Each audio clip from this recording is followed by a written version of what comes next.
What are Italy doing?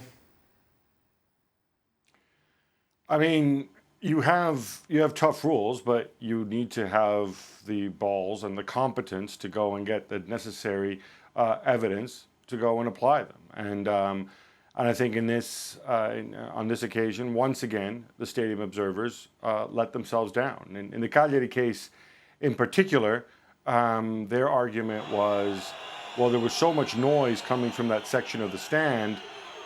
We heard something, but it was hard to make out who was booing and who was simply booing and who was making monkey noises and who was simply angry and shouting. You know what? If you can't do that, then either you're not in the right position to go and identify fans who do this, or you're simply incompetent and you shouldn't be a racism observer in a stadium because you're clearly not cut out for that job. You know, it literally is one of those you had one job type situations. And what's disappointing here is that, you know, Cagliari certainly had said that, you know, oh yeah, we're going to isolate these guys, we're going to work with the authorities, help identify them.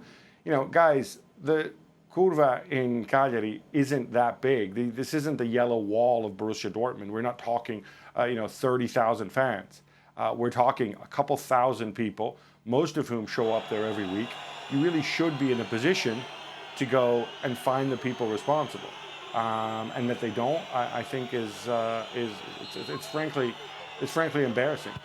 Embarrassing is a good word, Gab, because the problem is now, this is 2019, and Italy, whether they like it or not, are generally regarded now as racist fans. And it may be that minority, and I understand that, but there's nobody, it seems, who is willing to take this issue by the horns and do something about it. And from the outside looking in, that boggles the mind.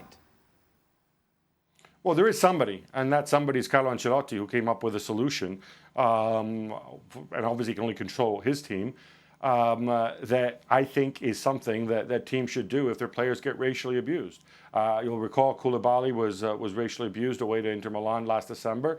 He said if the stadium safety officer, whose job it is to suspend the game if it happens, if he doesn't do his job, then I will take the players off the pitch the next time it happens. And funnily enough, it hasn't happened. It hasn't happened again to Napoli. If more people came forward, you know, and you can say, oh well, you're abandoning the pitch. You risk forfeiting the game. You know what? I will pay anybody a steak dinner if somebody has the guts to go and make a team forfeit a match, let alone Napoli, let alone Ancelotti, if he pulls his players off the pitch. So, especially in cases where there's such an evident preponderance of evidence of what is going on, I think this is a moment where certainly clubs and managers are entitled and should be encouraged to effectively take the law into their own hands. Because maybe this is the only way that we're going to get serious monitoring.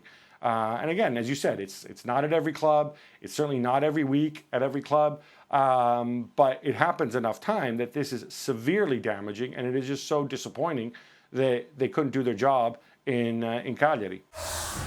Well, thank you very much for watching ESPN on YouTube. For more sports highlights and analysis, be sure to download the ESPN app. And for live streaming, premium content, and let's not forget as well, ESPN FC 7 days a week. Subscribe to ESPN+.